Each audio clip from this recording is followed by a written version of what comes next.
Bonjour à tous, merci d'être venu à ce webinaire. Merci à Caroline de me faire l'honneur de présenter ce webinaire. Donc, vous êtes ici dans le cadre des rencontres numériques 2021 consacrées au numérique responsable. Nous organisons, moi je travaille à l'Antique Pays Basque, une association Loi 1901 qui œuvre au développement des usages du numérique sur le territoire du Pays Basque. Et chaque année, nous organisons une conférence, des cycles de conférences et de webinaires sur le thème du numérique et on prend une thématique différente. Donc, cette année, c'est le numérique responsable. Et donc, nous avons organisé des conférences hier et aujourd'hui, donc, c'est la matinée consacrée au webinaire. On est très heureux d'accueillir Alumni for the Planet. Voilà, donc le programme est dense et je vous remercie d'être là. Et vous pourrez retrouver ensuite sur le site des rencontres la retransmission de ce webinaire. Voilà, merci beaucoup et très bon webinaire à tous. Merci, bonjour à tous. Je suis donc Caroline Lejeune du bureau d'Alumni for the Planet que je vais vous présenter. Je suis accompagnée aujourd'hui de Gérard Deragobian qui est de Télécom Paris Alumni et nous allons tous les deux intervenir pour vous présenter comment le réseau peut être un levier d'action en faveur du climat et de l'environnement et en particulier du numérique responsable, puisque c'est le sujet qui nous intéresse aujourd'hui. Je vais d'abord vous présenter un petit peu Alumni for the Planet. Je vous propose de poser vos questions directement dans la conversation et à la fin de mon intervention, on pourra y répondre en live. Et puis, Gérard vous présentera ce qu'il a fait chez Télécom Paris Alumni et vous pourrez aussi lui poser des questions et on aura un temps de questions-réponses après son intervention. Je vais donc vous présenter tout d'abord Alumni for the Planet, qui est une association que nous avons lancée le 12 novembre 2020, donc c'est extrêmement récent. Alors, pardonnez-moi, je vous lance. Voilà. Et qui a pour objectif en fait de fédérer les alumni de tout l'enseignement supérieur, que ce soit d'école, d'université, quelle que soit leur formation ou leur diplôme, de les fédérer autour des enjeux du climat et de l'environnement, avec un créneau particulier qui est de les aider à agir. Alors, ce qui nous importe, c'est d'être dans l'action concrète. Et donc, on verra ce que nous, on propose pour ça. Il y a beaucoup d'acteurs sur les sujets d'enjeux et d'environnement. Et nous, notre créneau, c'est vraiment de pouvoir aider au passage à l'action. Alors, pourquoi les alumni ? Parce que les jeunes se mobilisent, c'est très bien. Ils sont les étudiants, notamment pour un réveil écologique, par exemple, que vous connaissez probablement. Mais les alumni qui sont en poste ont probablement un levier d'action à court terme majeur, puisqu'ils ont des postes avec des responsabilités et donc un pouvoir de décision et d'action. Et c'est très important de mobiliser cette population-là. Donc, voilà pourquoi on s'est mis sur ce créneau-là, si je puis dire. Et alors, comment ? Nous allons le voir en apportant donc un soutien pour aider au passage à l'action et en collaborant de façon très étroite avec les associations d'alumni, que Gérard représente aujourd'hui, par exemple, et de nombreux partenaires. Alors, on est 7 fondateurs, on a une équipe permanente de bénévoles, on est exclusivement basé sur le bénévolat. Donc, l'ensemble de notre offre, et nous verrons plus tard, notamment de nos webinaires, sont accessibles gratuitement aujourd'hui.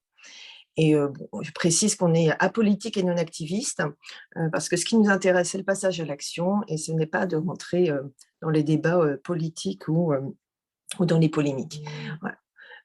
Donc ça, c'est important. On a un certain nombre de soutiens. Je ne vais pas les détailler. Vous pouvez les retrouver sur notre rubrique qui représente le monde économique et scientifique et aussi académique et gouvernemental avec une centaine d'associations alumni qui nous soutiennent, avec les fédérations, les conférences des grandes écoles et les fédérations des associations d'alumni et évidemment avec un conseil scientifique, ça c'est très important pour nous, qui nous aide notamment à sélectionner les sources d'informations fiables, parce que comme vous le savez, ce sont des sujets qui sont assez complexes.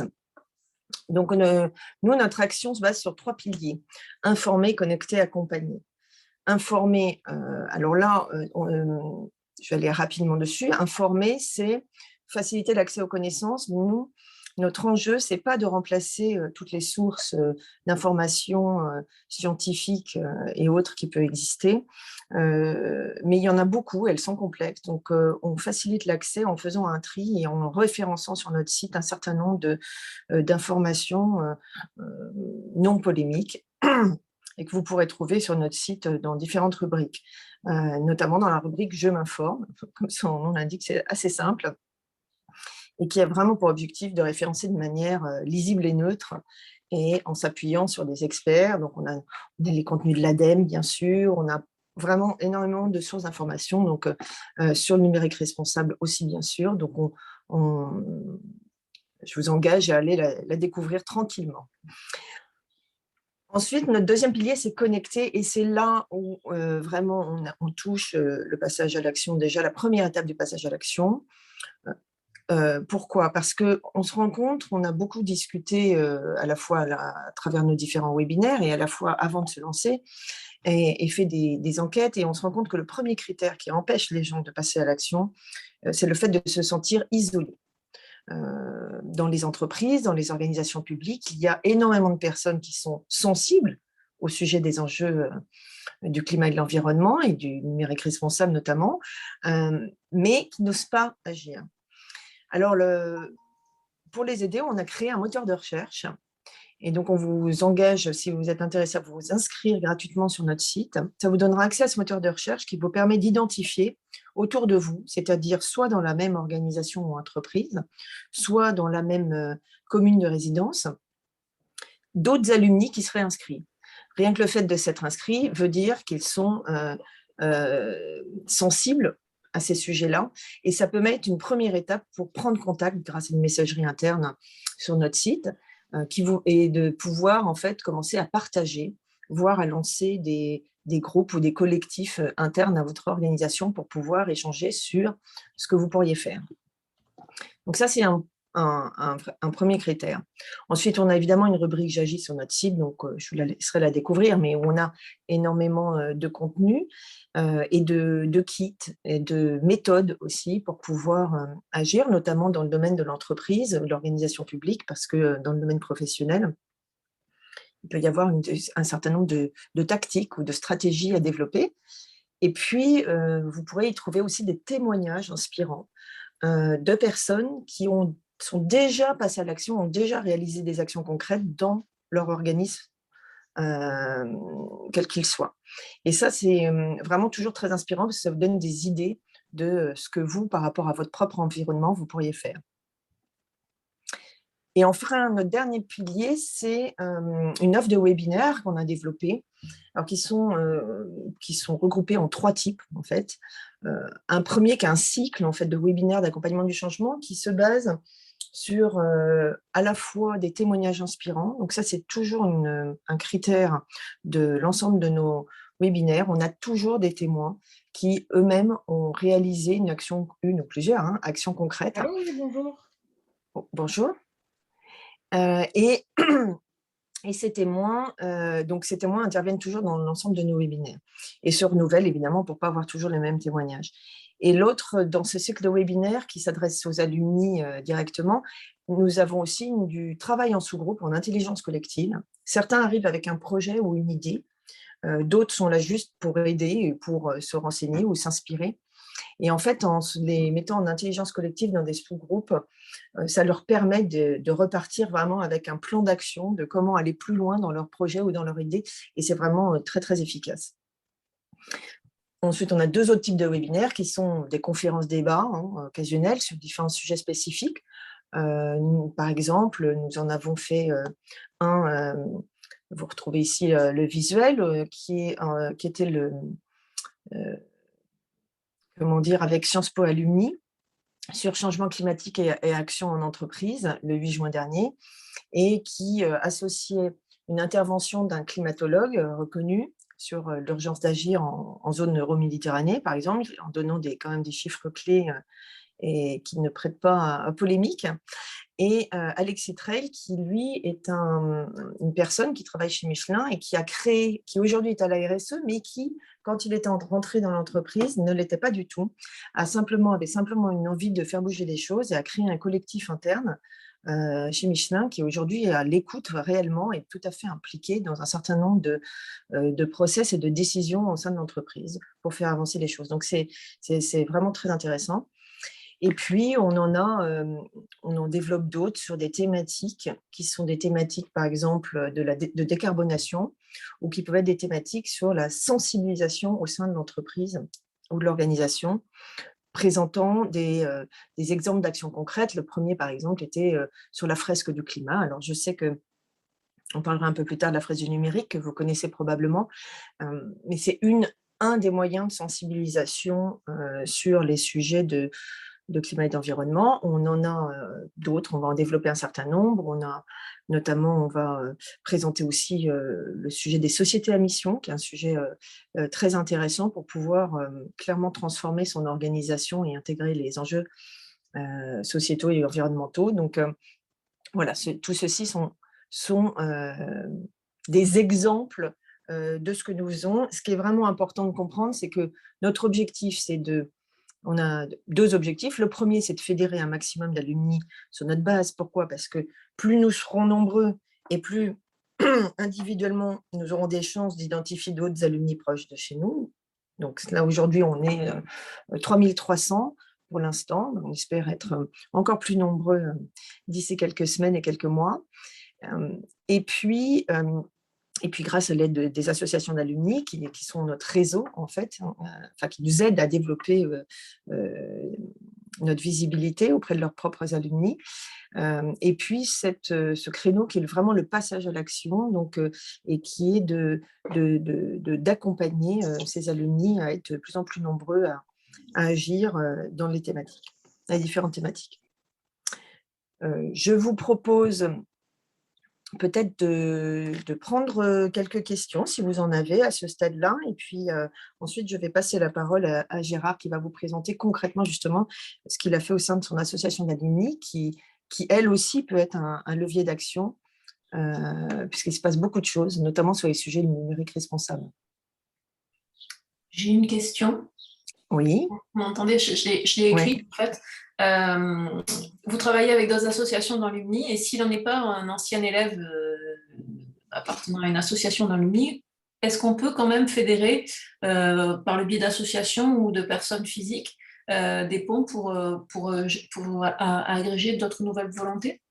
Oui, tout à fait, bien sûr. Bien sûr. J'ai parlé des associations d'alumni, mais on développe des partenariats aussi avec d'autres personnes. Alors déjà, vous n'avez pas besoin d'avoir une association d'alumni, évidemment, pour vous inscrire sur notre site. C'est ouvert à tout le monde, donc ça, c'est important. Donc, vous pouvez identifier des collectifs autour de vous, enfin, en créer un.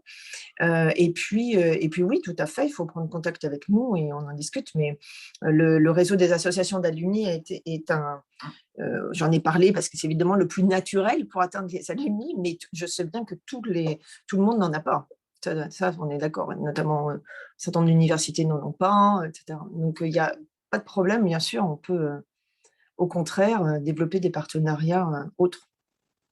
Super, merci. Bien pris. Gérard, pour que tu nous expliques ce que tu as fait, toi, et comment ça peut être un levier d'action. Ok, merci Caroline. Donc, je m'appelle Gérard Deragobian, donc je suis vice-président de Télécom Paris Alumni. Je vous dirai un petit peu en quelques mots ce qu'on est. Donc, je m'occupe des relations avec l'école et puis je m'occupe des sujets environnement et des relations aussi avec l'Institut Polytechnique de Paris. Et d'un point de vue professionnel, j'ai fait toute ma carrière dans le numérique, notamment dans les réseaux de télécommunications, notamment chez Nokia. Alors, qui on est Télécom Paris Alumni? Déjà, on est associé à notre école qui est Télécom Paris, donc a changé plusieurs fois de nom, mais c'est en fait la grande école du numérique française qui a la particularité de traiter le numérique, je dirais, de manière assez exhaustive, puisqu'on traite les aspects à la fois matériels, logiciels, les usages et les aspects sociétaux du numérique. Alors, cette école, en fait, elle a une particularité, c'est qu'elle a défini sa raison d'être, en fait, il y a à peu près un an. Et la particularité de l'école, c'est qu'elle a, dans sa raison d'être, en fait, le fait, bien entendu, de former à imaginer, entreprendre donc, dans le numérique, donc avec des technologies et des solutions numériques. Mais ce qui est important, c'est que c'est la fin, c'est au service d'une société et d'une économie respectueuse de l'humain et de son environnement. Donc l'aspect, effectivement, environnement a été mis dans la raison d'être de l'école, qui a donc créé un centre d'action avec une mission environnement, une mission diversité. Et c'est de là un petit peu qu'est parti en fait un centre d'action qu'on a fait au niveau aussi des alumni. Alors l'école, il y a plus de 1600 étudiants, il y a environ 50% d'internationaux. Et l'école a déménagé en fait de Paris au campus de Saclay il y a un peu plus d'un an. Elle se retrouve donc sur le même campus que l'école polytechnique, sur le campus qui devient un peu la partie du campus de l'Institut polytechnique de Paris. Et l'école est donc très, très connue pour son enseignement et pour sa recherche. Alors, Télécom Paris Alumni, en fait, c'est un réseau de plus de 18 000 alumni. Donc, c'est une école avec un réseau d'une taille déjà tout à fait correcte, même si on ne fait pas partie des poids lourds. Hein. Il y a des écoles et des universités, bien entendu, qui ont des réseaux d'alumni qui vont au-delà de 100 000 alumni. Et pour une école, je dirais qu'il y a une école généraliste du numérique. Sur le numérique, on a quand même une importance certaine. Bon, l'association, bien sûr, elle rassemble ses diplômés. Donc, on fédère tous les diplômés, on leur propose des services et des outils. Et puis, notamment, on a un certain nombre de… Alors, on a des groupes régionaux, mais on a aussi des groupes thématiques. Et là, j'en parle parce que c'est un peu ce qui nous intéresse ici. Donc, qui organisent des conférences et des événements, notamment, hein, entre autres. Alors, on peut peut-être passer au suivant. Alors, je pense que c'est connu un peu de tout le monde, mais le contexte du numérique et de l'environnement, hein, il vient du fait que la part du numérique dans les émissions de gaz à effet de serre mondiale a une importance croissante. Hein. C'est une importance qui est similaire en fait à celle du transport aérien, donc c'est quelque chose qui ne peut pas ne pas attirer l'attention. Vous voyez dans le graphe à droite, hein, donc il y a et l'autre caractéristique, c'est que potentiellement elle peut croître de manière assez importante. D'où l'importance d'avoir parce qu'elle pourrait croître de 4 à 8% des émissions de gaz à effet de serre dans le futur. Il y a différents scénarios et donc d'où l'importance effectivement de travailler sur le numérique responsable et la sobriété numérique. Alors, quand on regarde la consommation d'énergie liée au numérique, on voit déjà qu'il y en a une grande partie, c'est la partie en bleu là dans le graphe de gauche, qui est liée en fait à la production des équipements du numérique, avec notamment les trois équipements en fait qui ont la contribution la plus importante. En fait, c'est les ordinateurs, les télés et les smartphones. Donc, typiquement, une des actions, c'est d'essayer de renouveler un peu moins souvent et puis de limiter l'impact de ces équipements numériques. Et après ça, il y a une part qui est évidemment plus de 50% qui est sur l'usage du numérique, avec notamment trois gros poids qui sont les terminaux, les data centers et les réseaux. Et donc, du fait de ce contexte numérique, il y a beaucoup d'initiatives qu'on qualifie de Green IT. Alors, Green IT, c'est le terme anglais pour numérique responsable ou sobriété numérique. Donc, comment limiter les impacts du numérique au niveau de l'environnement. Et puis, il y a aussi l'autre volet qui est Green by IT, qui est de dire comment le numérique peut contribuer à la transition environnementale en fait, de l'économie et de différents secteurs d'activité. On voit aussi aujourd'hui beaucoup de débats sur l'impact sociétal des nouvelles technologies, donc par exemple la 5G. Hein. Et donc, effectivement, c'est extrêmement important de pouvoir informer et sensibiliser les gens à ces sujets.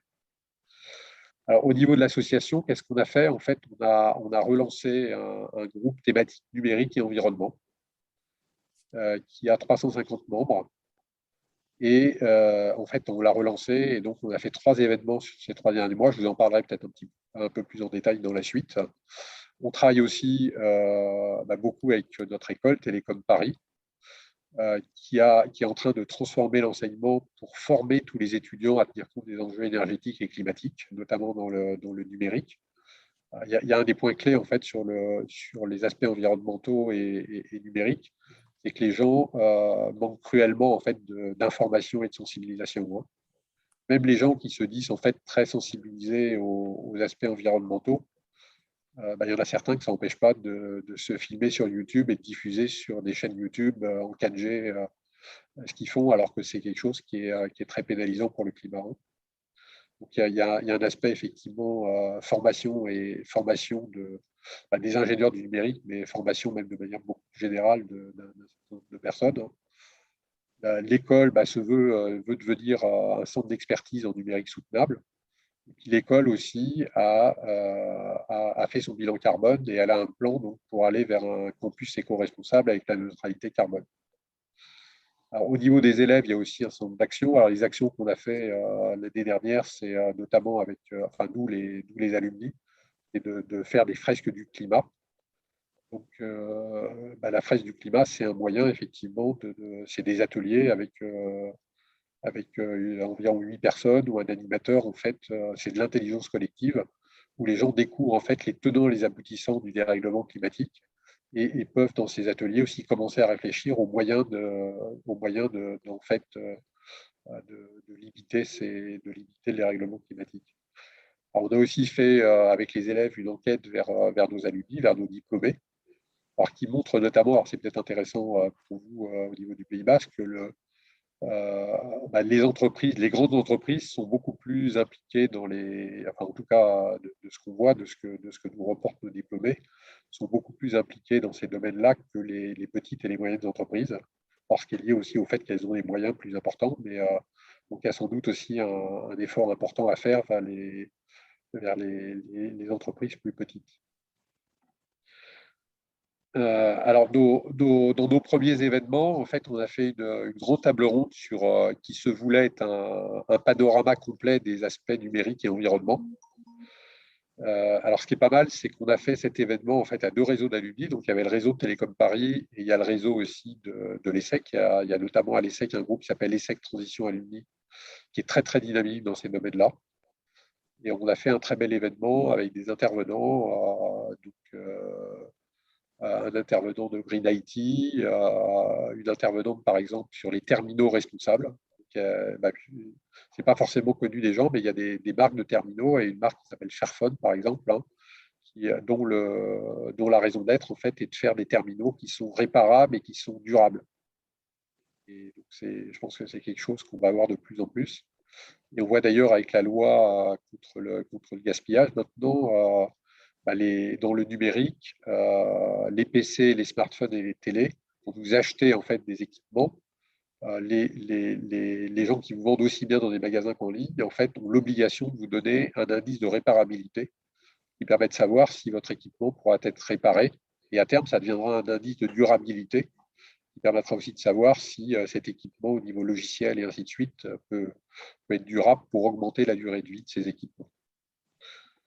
Voilà ce premier événement. Le deuxième événement, c'est un événement sous forme de session de la fresque du numérique. Donc, la fresque du numérique, c'est la version en fait liée au secteur du numérique de la fresque du climat. Donc, c'est des sessions donc à environ 8 personnes où les gens en fait découvrent ensemble en intelligence collective en fait quels sont les éléments du numérique qui impactent le climat et les tenants et les aboutissants, et à nouveau donc réfléchissent aux moyens de limiter les impacts du numérique et d'aller vers une sobriété numérique. Et cet événement, à nouveau, on l'a fait à deux réseaux d'alumni, entre Télécom Paris et l'ESSEC. Voilà, un troisième exemple. Alors, dans notre groupe, en fait, après notre première conférence qui était généraliste, ce qu'on a décidé, en fait, c'est d'avoir des conférences plus spécialisées avec 2 axes. Un axe qui est sur le numérique responsable donc par sujet, hein, et donc on a décidé par exemple de traiter l'aspect des réseaux mobiles et de la 5G, l'aspect de l'Internet des objets. Ça, c'est je dirais, des domaines liés au numérique. Et puis on a décidé aussi de traiter des secteurs d'activité. Et le premier secteur d'activité qu'on a traité, en fait, c'est l'agriculture. Il y en a d'autres qui viendront derrière. Et sur l'agriculture, donc on a fait une table ronde qui s'appelle Agriculture numérique et environnement, quels impacts? Et cette fois-ci, en fait, on l'a fait avec 4 réseaux d'alumni de grandes écoles, donc avec Télécom Paris, l'IX, Sur l'agriculture, on a pensé que c'était quand même pas mal d'avoir AgroParisTech, qui est la grande école dans ce domaine-là, et puis à nouveau l'ESSEC. On a fait ça donc la semaine dernière. Alors, deux événements, alors pas la fresque du numérique, qui est un événement au plus petit comité, mais on a généralement 150 à 250 inscrits. Alors, comme vous le savez, les événements qui sont gratuits, il y a moins de connectés. Mais on a quand même des événements qui ont un certain retentissement avec une centaine de personnes qui participent. Donc là, sur l'agriculture numérique, on avait des intervenants aussi bien un peu généralistes sur l'aspect numérique dans l'agriculture, mais aussi, par exemple, on avait une start-up qui fait des robots qui permettent de faire du désherbage, notamment de vie et de certaines cultures. Et puis, on avait un membre du Conseil national du numérique qui est un ancien agriculteur. Donc, ils sont des gens qui sont reconnus. Et je dirais la qualité de nos intervenants est généralement très reconnue dans les enquêtes de satisfaction qu'on fait. Donc voilà. Alors en conclusion, je dirais ce qu'on fait nous au niveau d'un réseau d'alumni, on pense que tout le monde peut le faire au niveau de ses réseaux. Alors bon, je ne vous connais pas particulièrement donc les gens qui interviennent ici, qui participent ici, mais ça peut peut-être être transposé au niveau de vos réseaux. Donc ça peut être porté sans doute par des organisations administratives, régions, départements ou autres. Pourquoi pas, ça pourrait être porté peut-être par des chambres de commerce ou par des fédérations d'entreprises ou de collectivités territoriales. Et sans doute, vous pouvez vous mettre en réseau et pareil, faire des événements, essayer de faire des choses ensemble et je dirais avancer sur ce sujet, sensibiliser, puis surtout arriver à créer de la valeur sur ces sujets-là. Autrement, ce que je peux aussi vous dire, c'est que nous, de manière générale, alors pour l'instant, nos événements, c'est des webinaires du fait de la pandémie. Et tous nos webinaires sont gratuits et ils sont ouverts à tous. C'est-à-dire qu'ils sont ouverts non seulement au réseau des alumni auprès desquels on communique, mais n'importe qui peut s'inscrire. Donc, il n'y a pas besoin d'être alumni, ni de cotiser, ni de quoi que ce soit. N'importe qui peut aller sur le site de Télécom Paris Alumni, aller voir le groupe numérique et environnement. Si vous voyez des événements qui vous intéressent, vous pouvez vous y inscrire.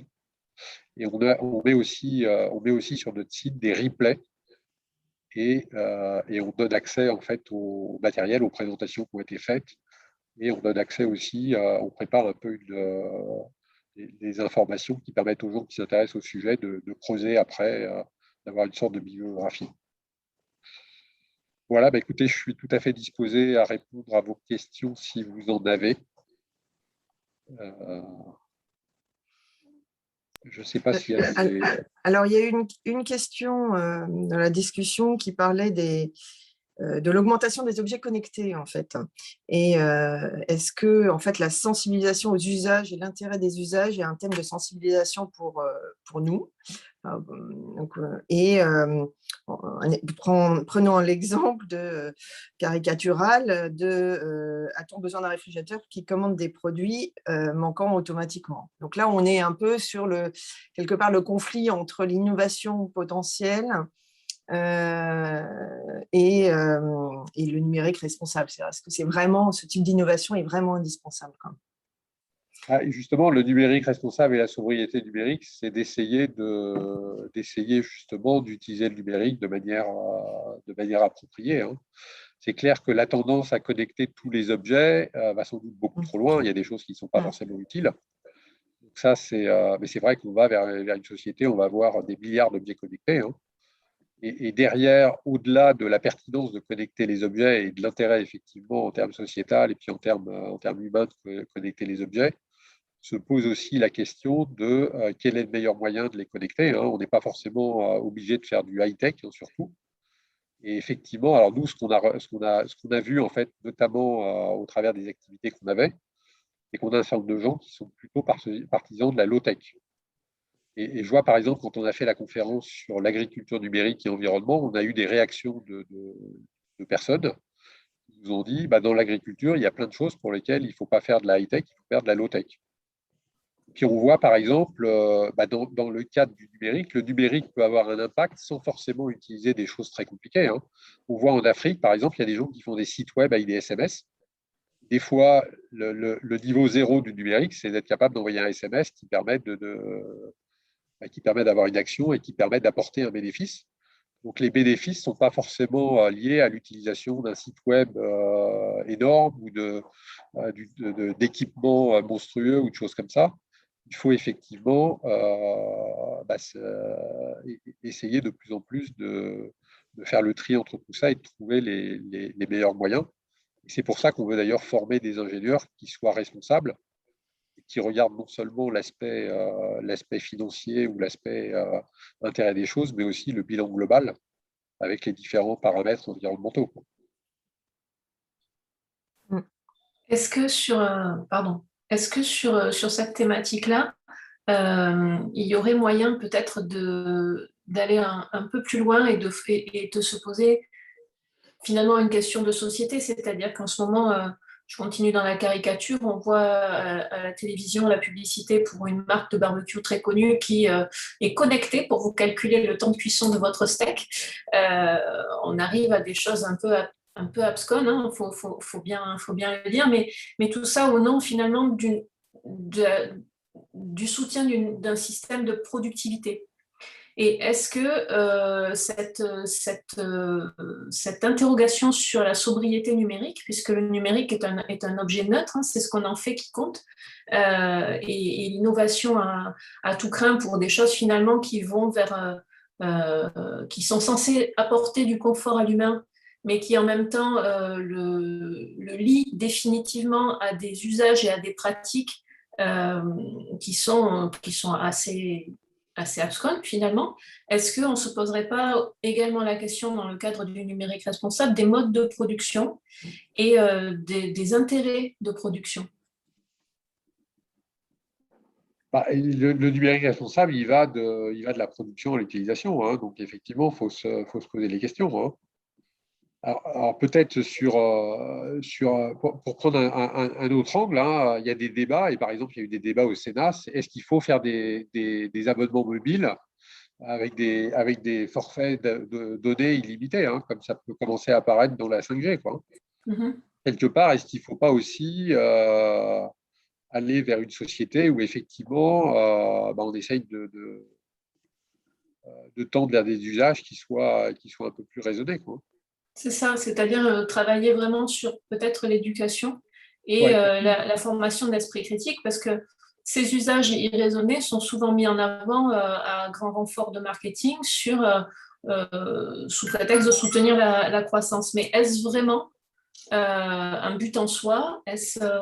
Il y a une vraie question de société et quelquefois, j'ai le sentiment que sur des questions comme le numérique responsable, on vient un peu en mode pompier, se poser la question de comment on va faire pour éteindre l'incendie au lieu de le générer par de multiples micro-foyers qui convergent tous vers une surconsommation et vers un appauvrissement et de la ressource et de l'humanité.